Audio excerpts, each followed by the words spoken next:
child is this who makes you rest on Mary's lap? How many of you like getting gifts? Anybody? Well, some of you like getting gifts. Others, well, I don't know what you enjoy by Christmas. Maybe you say it's Jesus, maybe it's going to go to the family. But I kind of like gifts. I like them even more as a kid because what I understand now is when I make my Christmas list, everything is more expensive. It's harder to get, and family just kind of laugh at you like, you're not getting that. Why?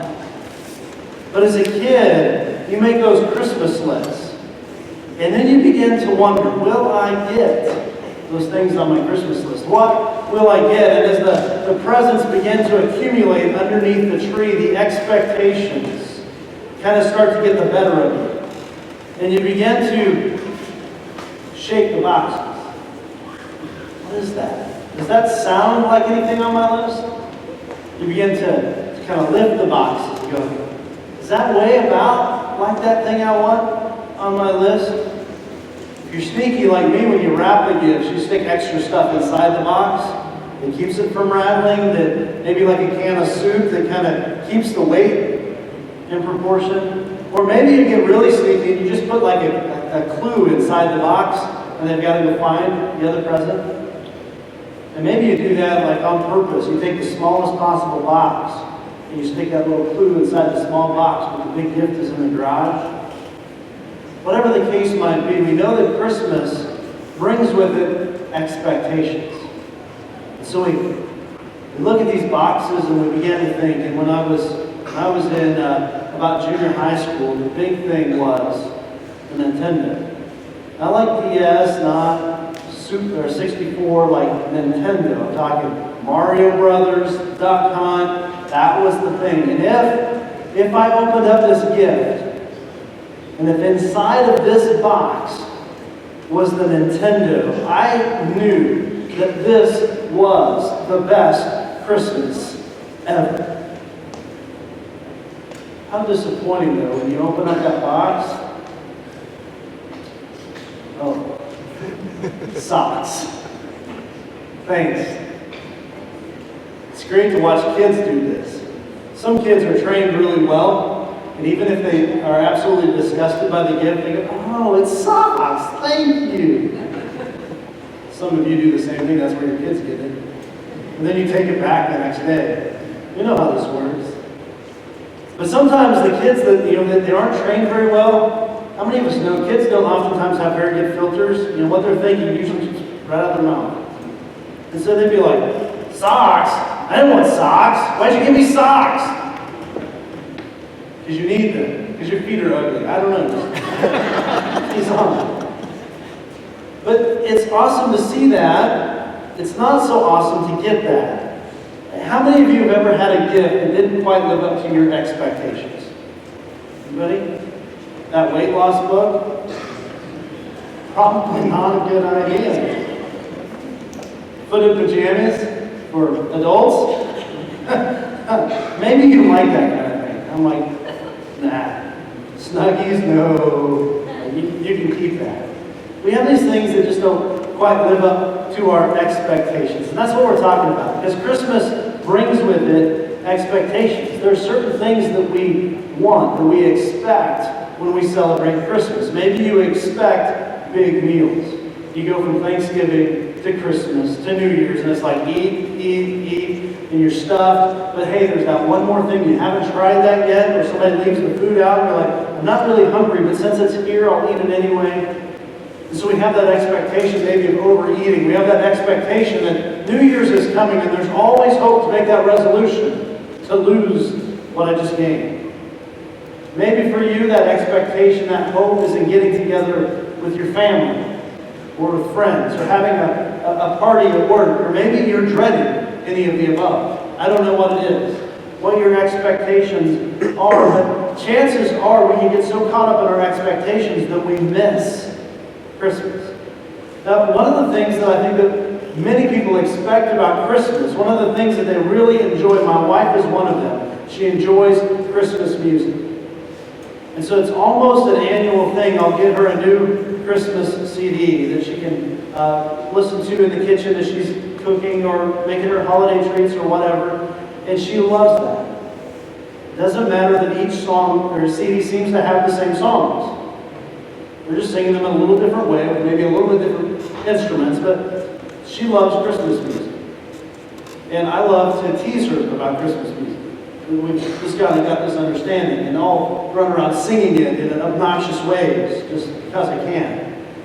But many of you have had an opportunity this last week through social media to share with me what you think is the best Christmas song. And some of you responded to that. Some of you aren't on social media. You missed it completely. Some of you, well, you just missed the boat. But here it is. The best Christmas song, as rated by you, Connection Christian Church, on social media, is Silent Night. By like 3 times. How many of you like Silent Night? It's an okay song. It's an okay song. The Silent Night, it doesn't have enough rock for me. There are certain songs you can just do really well, like Carol of the Bells. You can rock out Carol of the Bells. It sounds fabulous. Have you seen the YouTube video where somebody lights up their house to Carol of the Bells? The lights are just flashing, it's like you're at a concert. Amazing stuff. Right? So there's some really good stuff out there. Pastor Josh and I were in the office kind of looking up some different songs this week, and as we did What Child Is This, we found that an old band, Bad Religion, had done a Christmas album a couple of years ago. They did an awesome job with some of their Christmas music. But I think it would be unfair if I asked you what you enjoyed about Christmas music if I didn't share with you what I like about Christmas music. Take a look at this.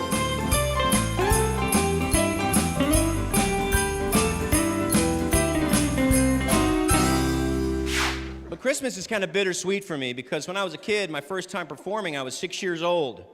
And I was performing in our Christmas pageant at church. And I had one line in one song. It was the song, Do You Hear What I Hear? And I messed it up.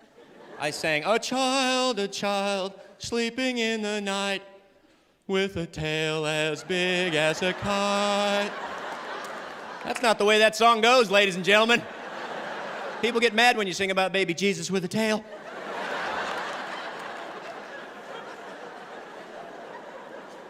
But think about that song, Do You Hear What I Hear? It's Psycho. Who wrote that? Said the little lamb to the shepherd boy. I think the shepherd boy's been in the field a little too long, don't you? Talking to the sheep. Nah! Really? Nah! Oh, we got to tell the mighty king.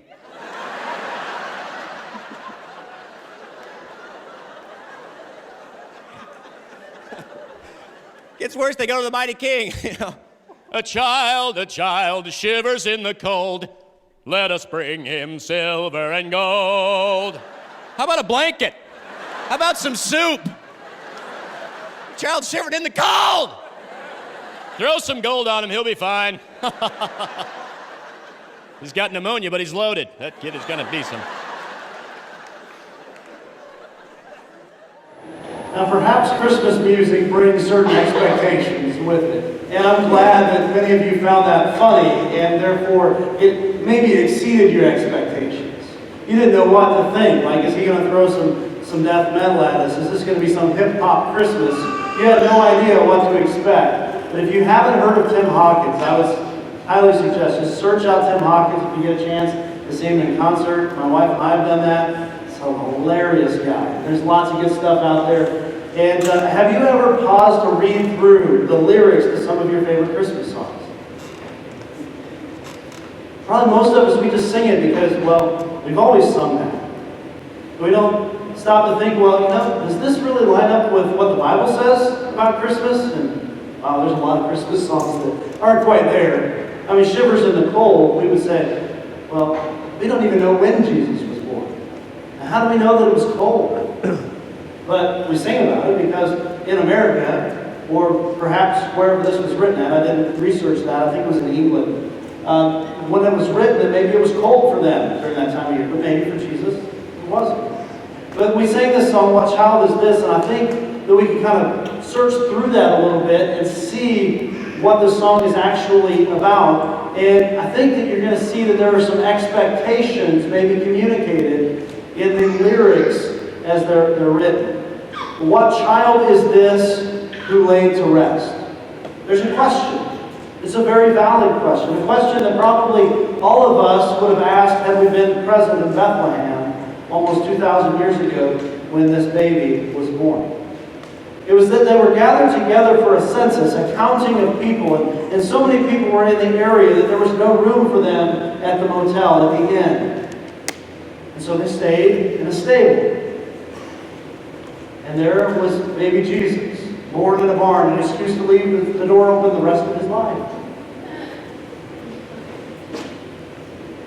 And there was an expectation that maybe something was going on, because these angels were singing these songs of praise. I mean, how many times have you seen an angel gathered around to sing about somebody's birth? There were shepherds. I mean, why did the shepherds come in from the field? They got a job to do, and they weren't really welcomed by the townspeople. Like, these guys were just viewed as maybe second-class citizens. And yet they were there. Perhaps they came into the hubbub years later when the wise men, the magi, made their trip, and they finally arrived from some far-off country because a star told them that somebody prominent was being born. And it's crazy to think, even like King Herod, he was looking for the babies to kill because he had heard that there was this king that was supposed to be born. Yet, somewhere in here they missed it. And the song goes, what child is this? Imagine people gathered around. Craziness happening. And everybody's going, who is this? What's with the paparazzi? Like what's going on in there? Have you ever been by an accident scene and everybody wants to drive a little closer and see what's there? We did that a couple weeks ago when there was the fire by the fairgrounds, and everybody wants to go by and get stuck in traffic because that's the fun thing to do on a Sunday afternoon. But there's an answer shortly after this. It says, this is Christ the King. Okay, Christ is the Greek word, the New Testament word for Messiah, which is what they were used to in the Old Testament. This is the promised Redeemer. This is the anointed one of God who is going to be a coming King. So he's Christ the King. There's an expectation. He's going to deliver us. He's going to redeem us. King brings this sense of power, of military victory, of maybe even great wealth. Whom shepherds guard and angels sing, haste, haste. The word that we might use would be hurry. Hurry, guys, hurry. Let's bring him laud. Let's bring him praise. Why wouldn't you? He's the King. That's what they did. You had a king, he was born. You went there and you gave gifts. We love to do that. Somebody has a baby, we want to give them a gift. It's fun. Besides, we might get to hold the baby. So we get to celebrate with them what's taking place, and how much more so if this is supposed to be the king of your country. But then it asks the question, why? We know who. We know that it was Christ the King, but the why. Why lies he in such mean estate? It amazes me how much we sing these songs and we go, what's mean estate mean? I know what estate is, like a sale. You go to somebody's estate sale, their belongings, but mean estate, like mean is an average. It was average. It was humble. And it was just a place. So Jesus was born in this humble place, but why does he lie here? Well, it says that it's because of the Christians here. Because we're sinners. See, the reason that Jesus was born in that stable was not because he was a great military king, but because he was coming to redeem sinners like you and me. That's the why. I'm going to take you back to the book of Jeremiah. In verse 23, in the book of Jeremiah, page 421, if you want to follow along with one of the Bibles we provide. Jeremiah was a prophet in the Old Testament, and Jeremiah had a very difficult job. Matter of fact, if you read through all of the chapters of Jeremiah, it's like a bad record set on repeat. over and over again, he's given this message of doom and gloom to the people. You need to stop what you're doing because it's going to lead to death. It's going to lead to imprisonment, and you don't want to go there. Just stop it. You guys are no good. You're not measuring up. How would you like to bring that message to people? How do you think that they receive that? Anytime that I feel bad as a pastor because I have to bring bad news or because somebody doesn't like to hear what I say, I think back to the prophets. Man, I'm glad I didn't have that job because it can get a whole lot worse. And Jeremiah had this job. You see, through the Old Testament, we follow this group of people that we now call the Israelites. Now, the Israelites were promised a place to live. That's why we call it the Promised Land. It was promised actually years before they ever got to live there. And before they reached that point, they had to be enslaved into Egypt. And they were delivered from Egypt, but they were wandering in the desert. And then they finally made an end. And God said, annihilate everybody that's here. Don't mix your faith with your faith. Don't mix their families with your families. Don't intermarry. Don't get caught up in this. This is bad stuff. The reason I'm bringing you in is not just for your glory, but for their punishment. You need to drive them out, and they didn't do it. And we see that gets them caught in the time of the judges and these military victors going in and out. And then it carries on to the time of the kings, and we see good king, bad king, good king, bad king. And the whole thing is just jacked up. They didn't even inherit the entire promised land that they were supposed to. And yet within this kingdom, as it's passed from generation to generation, oftentimes from the firstborn son to the firstborn son, there's division, there's animosity, and the kingdom of Israel splits. And you have Israel to the north and Judah to the south. Now remember that because I comes before J. Israel's to the north and Judah's to the south. And at the time Jeremiah is writing this message, Israel to the north has already fallen. They are already no longer a nation. They have been defeated. And Judah to the south is next. And Jeremiah is trying to prevent this from happening. And it wouldn't be too long after he penned these words that Judah would be led away into captivity in Babylon. So they knew oppression. They knew division. They knew struggles. And so as Jeremiah is writing these words in chapter 23, think about that frame of mind going in. He says, behold, the days are coming, declares the Lord, when I will raise up for David a righteous branch. We're talking about family trees here, lineage. Okay, they knew that of all the kings that they had, David was the greatest. If there was anybody that could save the country, it was David. And so to tell the people, to give them a promise that, hey, one day is coming when there's going to be a descendant of David, and he's going to be raised up. He's going to be righteous. He's going to make things right. You see, everything is messed up. Everything is wrong. But this guy, he's going to make it right. And he shall reign as king and deal wisely, and shall execute justice and righteousness in the land. You can imagine that their mind is beginning to spin because they have been under oppression, because their kings have been coming and going, and many of them rotten to the core. They've been entering into these battles that the country really is falling apart from the inside out. They're failing to follow in the line of God and what He wants them to do. They've already seen their family in the Israelite countries fall victim. And now it's their turn. I bet it even rang more true a generation later, as their descendants are sitting in imprisonment in Babylon or in the ruins of what's left of Judah. And there are some pretty gruesome stories of what was left behind in the remnant here.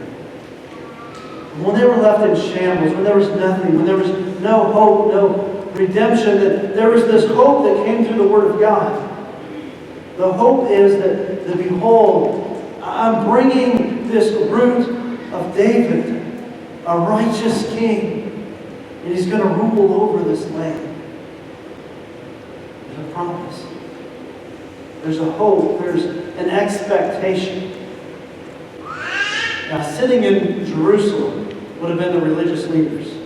the Sadducees and the Pharisees, the high priests, and they're gathered together and doing church on a regular basis, and they're reading through the scrolls, and they're studying the Old Testament traditions, and they're reading through the words of the prophets, these promises of God.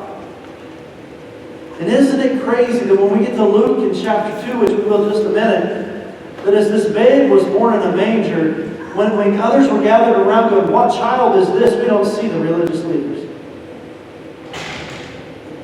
They just missed Jesus. All of this hopeful expectation, and they missed the boat. Even King Herod, he's trying to find this great king to execute. Man, what a contrast it is. And they're probably thinking, this guy's going to be from a wealthy family, not born into poverty. This guy's going to have some pretty prominent parents. Not a 13-ish old virgin mother. Carpenter for dad. They're probably thinking that this baby is going to be born in a palace and raised as a prince. Yet it was born in a stable. No crib, no bassinet. This baby's got a manger. A place where they feed the animals. They talk about unfilled, unmet expectations. Like they were making their list. They were drawing this up. This is what this king is going to look like. This is what Christ is going to look like. And maybe perhaps you and I, we do the same thing. We get this list and we start writing out on our list how we think Jesus is going to look and how he's going to act. And we design in our own minds our very own personal Jesus. So with these expectations, maybe you're dealing with an issue. And you're expecting that this Jesus that you have created on your own is going to somehow bail you out of your circumstance. You have incurred great debt, and suddenly this Jesus who you've been praying to is going to, boom, presto, you win the lottery. Congratulations. You think that this Jesus is, because you have made bad decision after bad decision and gotten into a tough marriage or a tough divorce situation, that you're going to pray and this Jesus is going to presto, you're out of the bad situation because God loves you. It's hard whenever we begin to think that this Jesus is actually revolving around our world to meet our needs. But Jesus actually came not for what we are expecting and not what they were expecting at all. He gave them a very unexpected Christmas. Something they weren't looking for. And when you're not looking for it, or when you're looking for the wrong thing, you can miss it in a hurry. And sometimes I'll do this thing like when I'm shopping. We have a truck and we have a van. And sometimes when I'm inside shopping and I'll come back out, I forget that I drove another vehicle. I'm usually in the truck, and if I brought the van, I'll come out and looking for my truck. Guess what? It's not there.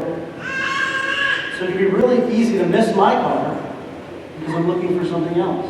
Maybe you've done that. And maybe you've been looking for something. Just this last week, I had my keys out. I was getting ready to leave. I put my keys in the other hand so I could do something. And then I went, where are my keys at? They're in my other hand. Couldn't find them. Maybe you're one of those people that you forget your glasses. Top of your head. Can't find it. I don't know what it is, but we make this list and we have these expectations. We begin to plot and plan, and we design Christmas, don't we? We need to maybe make sure that we get to church this number of times. We need to make sure we have this many presents for this many people. We need to make sure all the gifts are distributed equal, that we spend X number of dollars. We need to make sure that we have this many invites, this many Christmas letters or Christmas cards or Christmas pictures. And through the hustle and bustle of everything and all the planning that we've done, we get through Christmas and we've missed Jesus. Because our expectations are far different from reality. I want to show you an equation. It's going to be up on the board. Here's the equation. You remember this math symbol?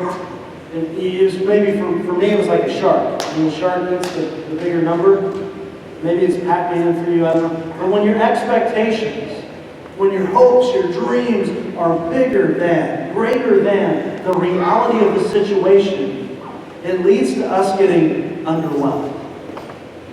See, expectations, they can be a great thing. With high expectations, it'll stretch us, it'll challenge us, it'll drive us to accomplish things we never thought we would accomplish before. And I love doing that. I love setting up high expectations so that I'm pushed to get to the next level. But there's something else that happens when those expectations aren't met. Oftentimes, I'm left wanting. I'm left discouraged or disappointed, maybe even depressed a bit because I didn't attain the goal I was striving for. You received that the religious leaders in Jerusalem had missed this. Let's go to Luke chapter 2. Luke chapter 2, 556, if you want to follow along with us, verses 6 and 7. And while they were there, that being Mary and Joseph, the time came for her to give birth. And she gave birth to her firstborn son, and wrapped him in swaddling clothes and laid him in a manger, because there was no room for them in the inn. Shepherds made it. Magi made it eventually. Some would say a couple years later. The townspeople. Where are those people in Bethlehem? They don't even see them mentioned. Is it possible that Jesus was too close? That their expectations may be too high or too different? That they missed Jesus in their presence? And Jesus, he managed to stay below the radar for about 30 years. We hardly get any insight into his childhood. But then we see in chapter 4, just another page or so over, in chapter 4, verse 28, in the book of Luke, Jesus is having his coming out party as a pastor, as a leader, as a great religious leader for the people.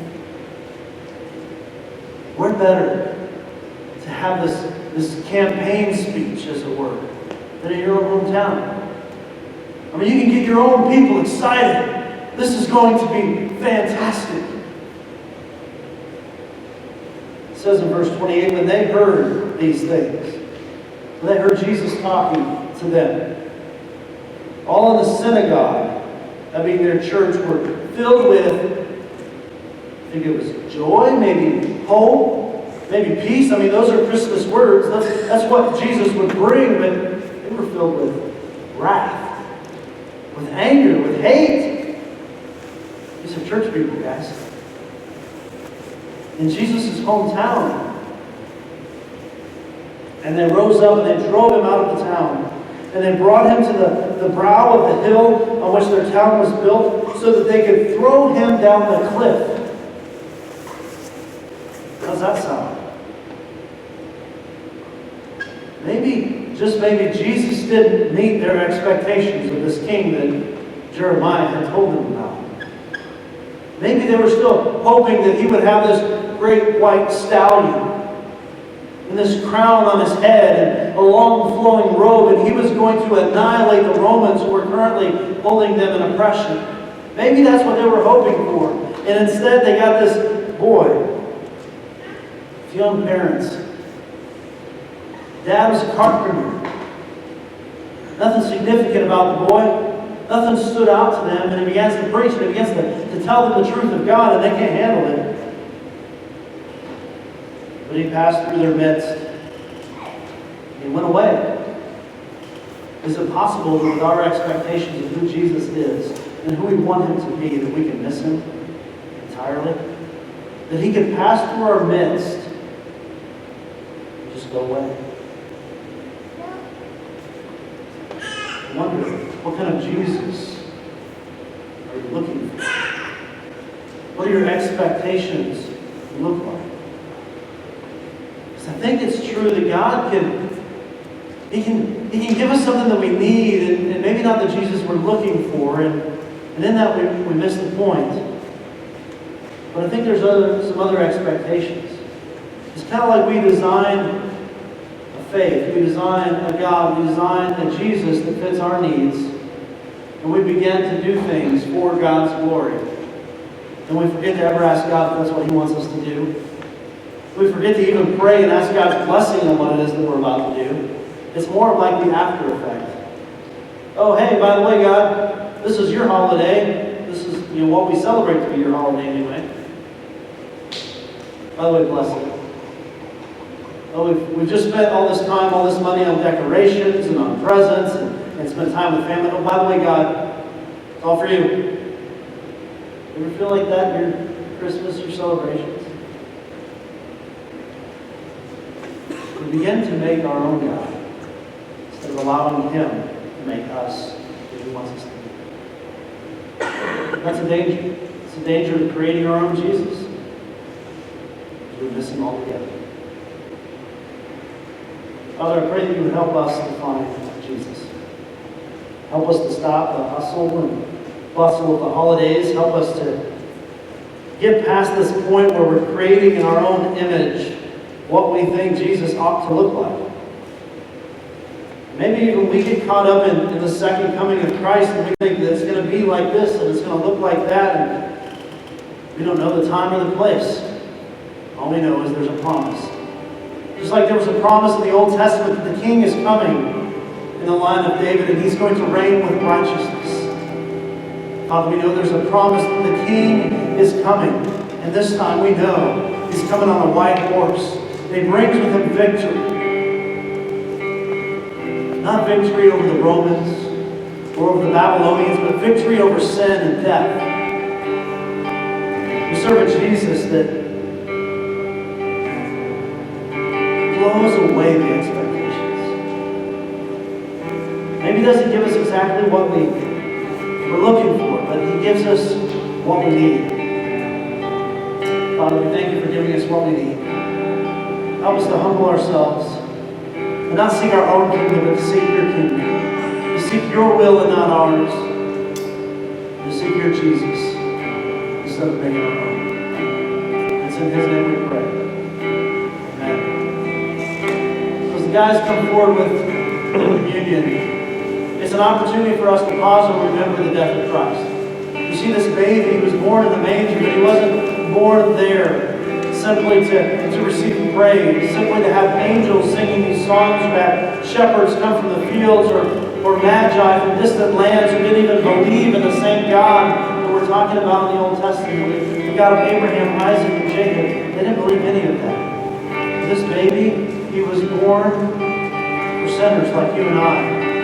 There's a verse we don't oftentimes sing, and I'm going to read it to you. It says, "Nails, spear shall pierce Him through.